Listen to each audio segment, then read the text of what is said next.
I found myself more involved in drugs. You know, anything that I think that, looking back on it now, anything that I could see as an escape.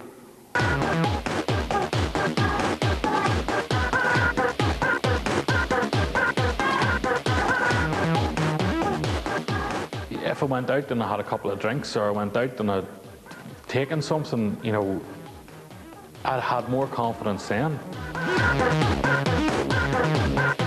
I found it easier to be me whenever I wasn't straight.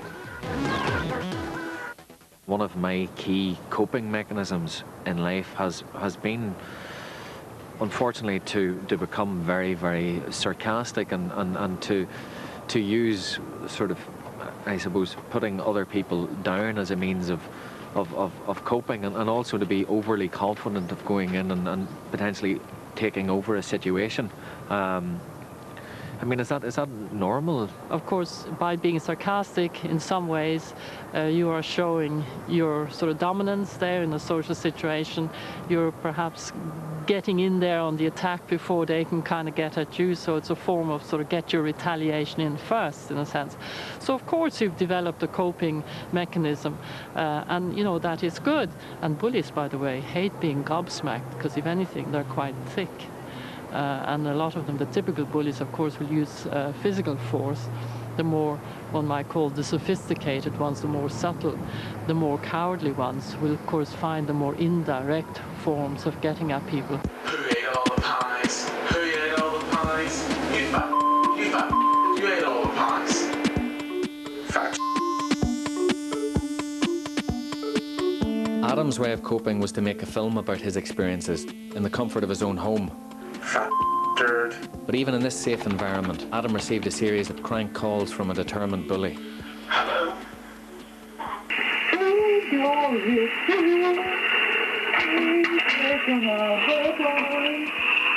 What do you hope to achieve by doing this? Calling back to Daddy Howdy. Yourself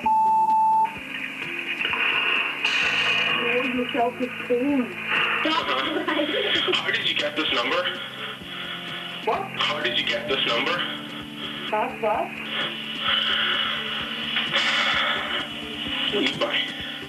It was almost like being back in school, you know, being bullied yet again. I thought that, you know, I felt safe at home. I thought, you know, well, no, at least no one can get to me here. But I don't know how these people got my number. I don't even know who they were.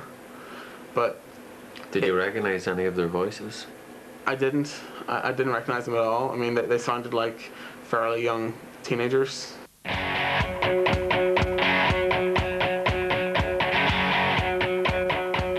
just want to be a normal kid. Do you feel making this film sort of in some way gives you focus and takes your mind away from, you know, what you've experienced in the past and possibly being lonely in the house here? It's kind of helping me to face some of my demons from my past, like, you know, bullying and my weight problem, and I would say that the two are absolutely linked.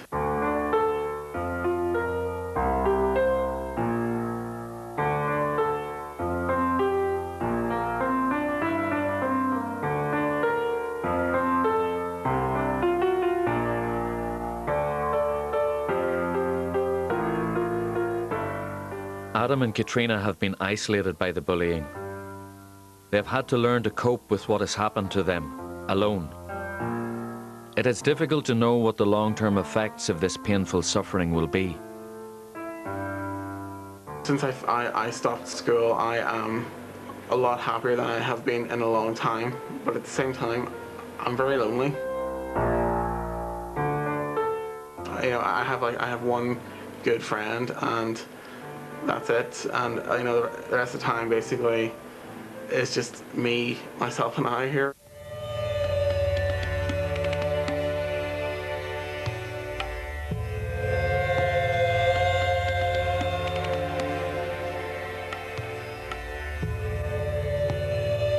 The bullies have persecuted Katrina to the point where her only release was to self-harm.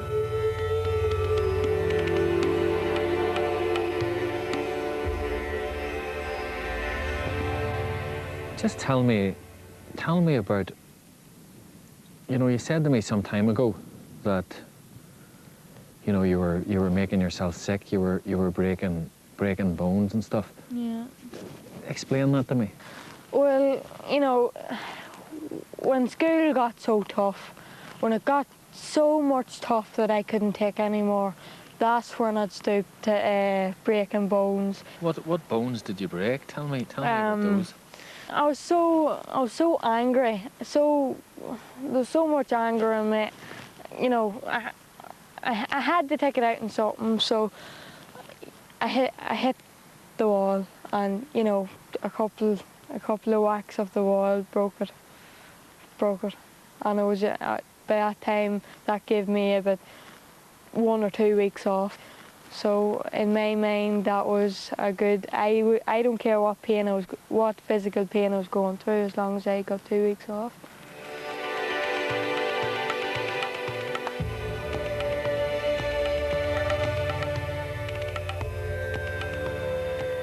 She told me that she was breaking knuckles and punching walls and trying to do anything to avoid school. Were you aware of this at the time?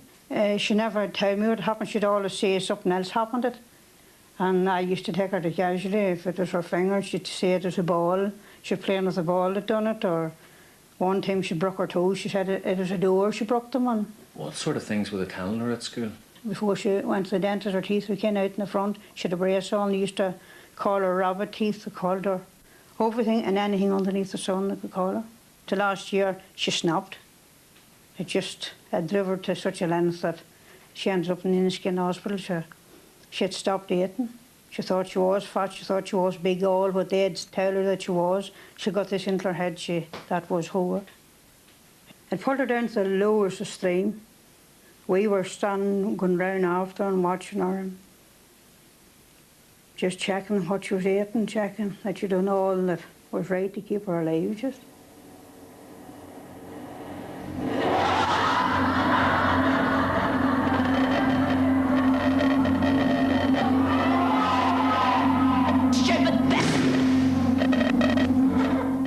Your mum was saying to me that, I know she shouldn't have, but she read a wee bit of your diary. Yeah. About taking your own life. Yeah. That was going through my head at one stage, but I was then I was so low, and there was so many people in the school that was at me. I was going through such a difficult time, and I just couldn't take any more, and I just wanted to be gone. From her diary, she said at her lowest point, she'd actually thought of taking her own life. I mean, it must be the most horrendous thing to have to read or hear as a mum. It is, because at one time we used to watch her, because we did think she was going to go that far. We did watch her.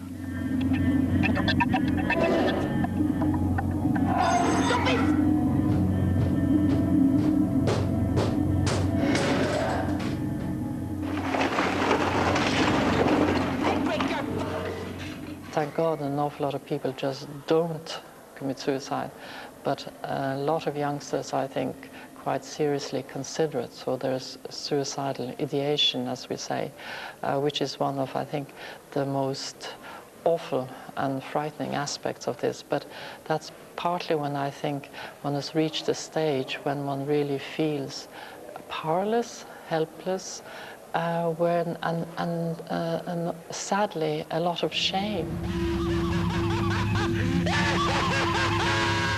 Because I think of one's feeling that one is unable to fight back or to right the situation.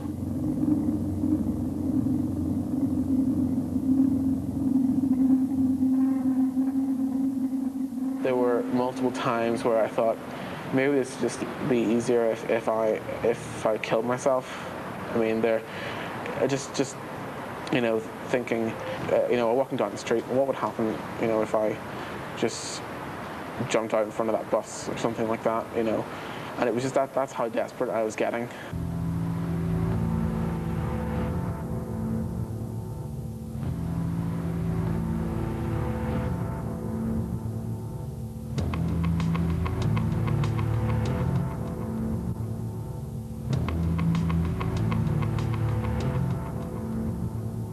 Bullying has had its effects to varying degrees on all of the people I've met, but at least they're still here to tell their stories. We're only left with a few pictures of Denise Bailey and the bittersweet memories of her older sister, Sarah Jane.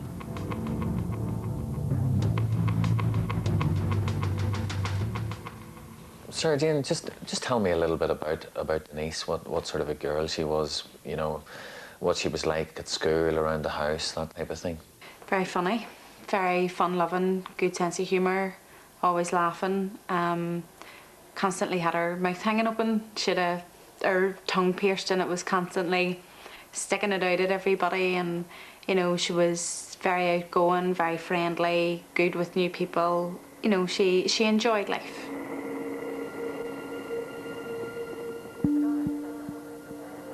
Denise Bailey was your typical bubbly 14-year-old. I was somehow able to cope, to endure the suffering, the pain. Denise couldn't.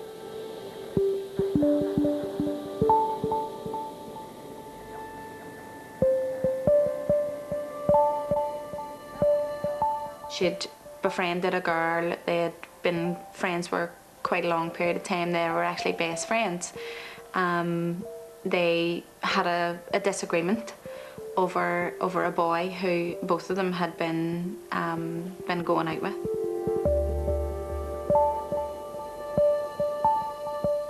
She had started then to make threats to Denise, and that was through text messages through friends, you know, shouting at her in the street. And about a week before Denise took her life, she was attacked. They physically fought as she came home from school. She had gotten off a school bus and was attacked by this girl, and she actually had her nose bitten. And when she died, then you can actually still see the marks on her nose of where she had been bitten across the nose by the girl who had been bullying her.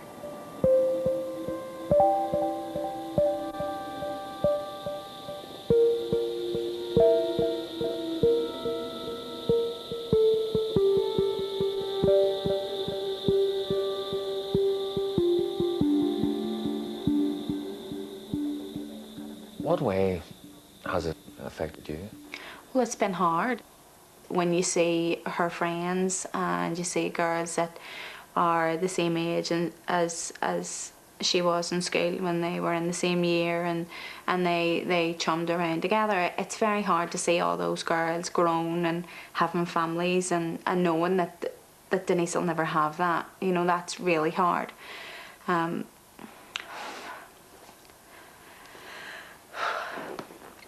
It's hard that she doesn't get to see. Sorry.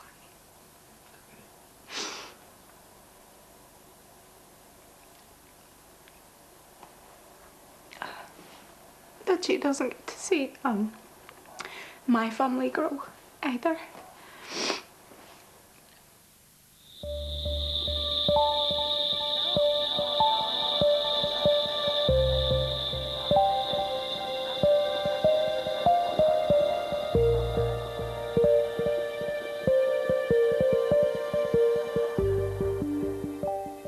Sarah Jane, what does something like this do to a family? It's heartbreaking for a young person, a child, to take their own lives because of something like this. It's so difficult to comprehend. Suicide in itself is hard enough, but when you know that it started, you know, because of bullying, because of girls being girls and arguing and fighting, I know that all do, but for some people they really just can't handle those sort of situations.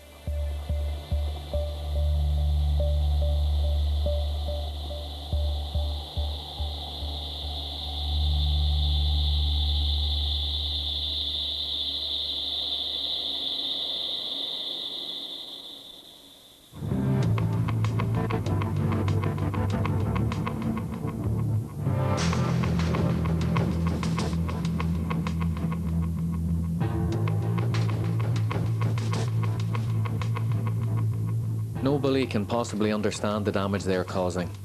because every victim reacts according to their own sensibilities. The trauma inflicted stays with you. For years, anytime I would go near that school, I would shudder. I would just feel ill. My sister had a school play that she was doing, and it was on the campus of the school, and I decided that I would face it and I would go in there. At the end of this performance, I went outside to go to the car, and I saw some of my former classmates, and I went over to them to say hello, and one of them proceeded to kneel behind me while one gave me a shove, and I fell over, and it was just another one, yet another incident. You know, what have I done lately to deserve that treatment? And since then, if I've glanced one of these people, I'm honestly a bit scared.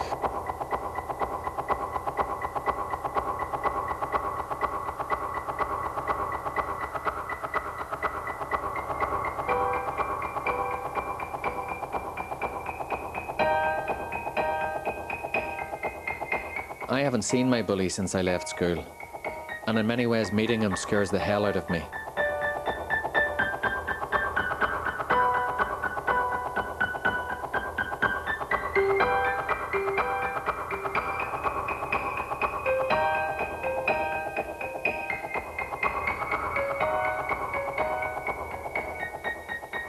There can be very positive features in meeting with one's tormentor, but equally there could be risks.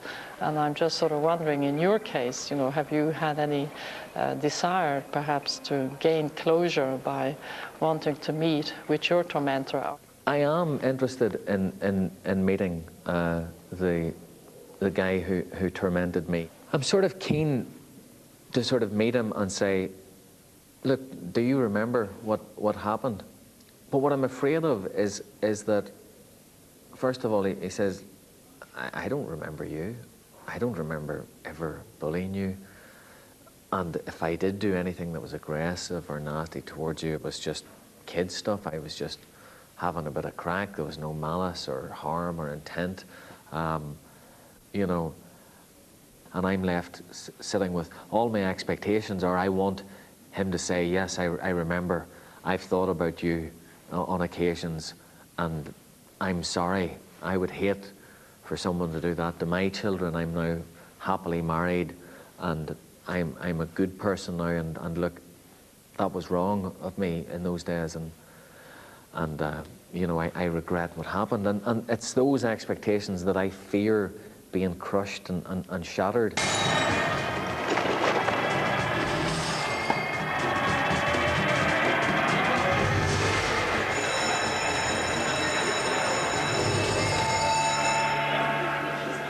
If I was in your shoes, I'd want to do exactly the same thing. Find out why. Why did you make my life hell at school? Do you think that he'll remember it? I would be surprised if he didn't, because of the nature, again, because it was relentless. It was never ending during that second year that you were at school. And even if they don't talk to you, at least you can say, well, at least I've made that effort, and they have a bigger problem with this than yourself.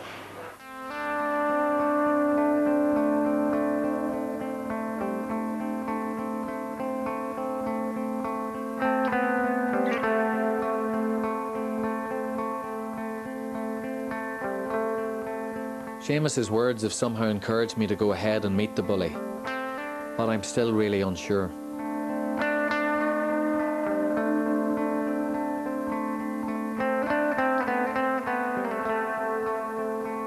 By chance, Andrew met his bully on a night out. And he still thinks he's hard as nails. We were in a pub in Lisburn, and me and two of my friends, and he came round to the top of the stairs, and he was with a friend of his. So then he came round and he said, "You'd love to kill me." And I said, "Nothing would give me greater pleasure. You're not worth it." And he went mad. And he started, "Come on, we'll sort this out now," and whatever else. Like, I have no want to, revenge isn't what I want out of it. All I want is that what happened to me can serve as a lesson for somebody else and help somebody else. Not, his revenge on him. I'd like to know why, or why he thought that it was okay to bully me, or what, other than what I've taken out of it, what his reasons for doing it were.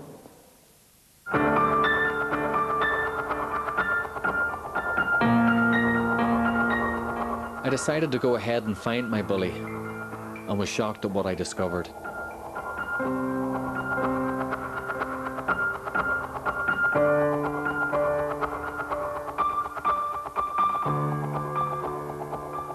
I've been looking for him and trying to find him, and I came across a guy who knows him and knows where he lives now, etc.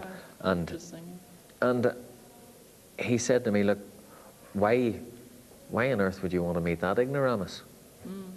He said, "I know a guy who was in a sort of a setup with this bully of yours." He said, "And he almost had a nervous breakdown because of the way this guy treated him, and that happened 3 years ago.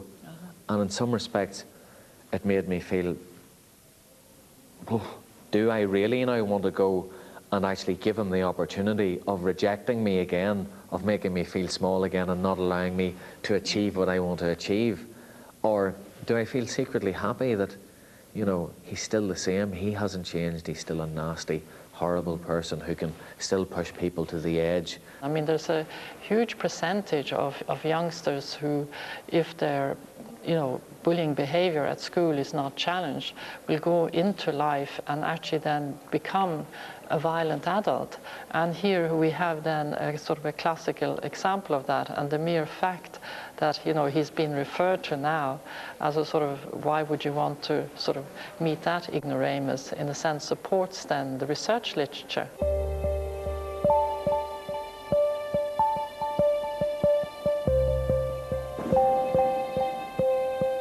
Will he meet me? Will he acknowledge the fact that he was a bully? What would I say to him? If he meets me, will he dismiss me? Laugh at me? Maybe he'll bully me again.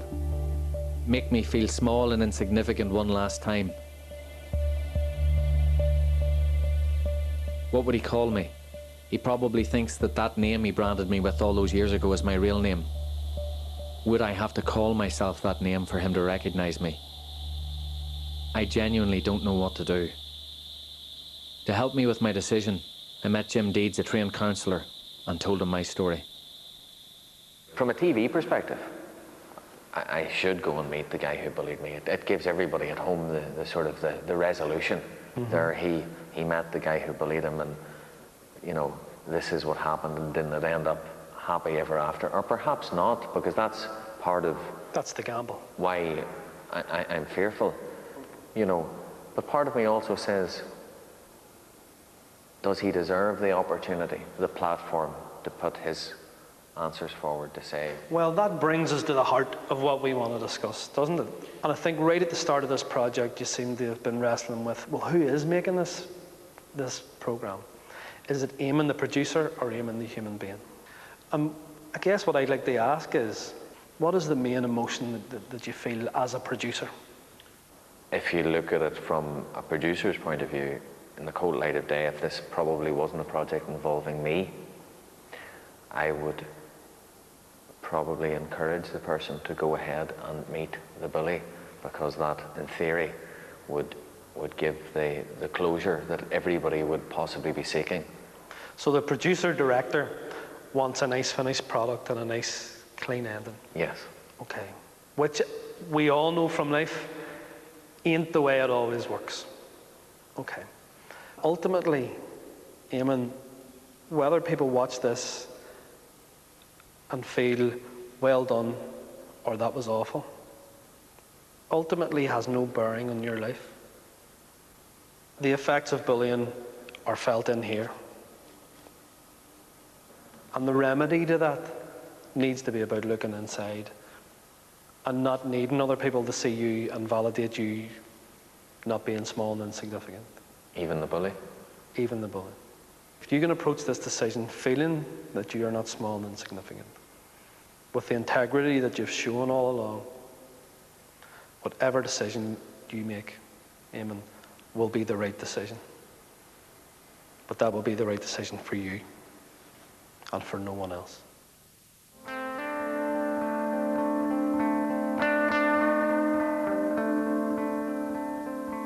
My bully always believed that I was too afraid to tell anyone, that I would suffer in silence and endure the pain. That's, I suppose, what gave him the power.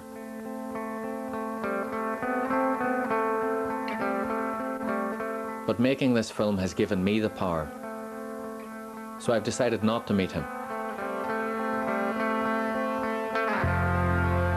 I had to watch every punch coming into my face. I didn't want to live my life anymore because it was just absolutely ruined. Maybe this would just be easier if I killed myself. I was bullied. I was bullied. I was bullied. I was bullied. I was bullied. I was bullied. I was bullied. I was bullied. I was bullied. I was bullied. I hope my bully watches this film and feels sorry for the hurt and pain that he has caused. Perhaps he may feel ashamed of his actions. He may then even want to meet me. Perhaps I will meet him then. I still cannot answer the question, why me? But I know one thing. What happened is not your fault. You're not to blame. It's their fault. The bullies are to blame.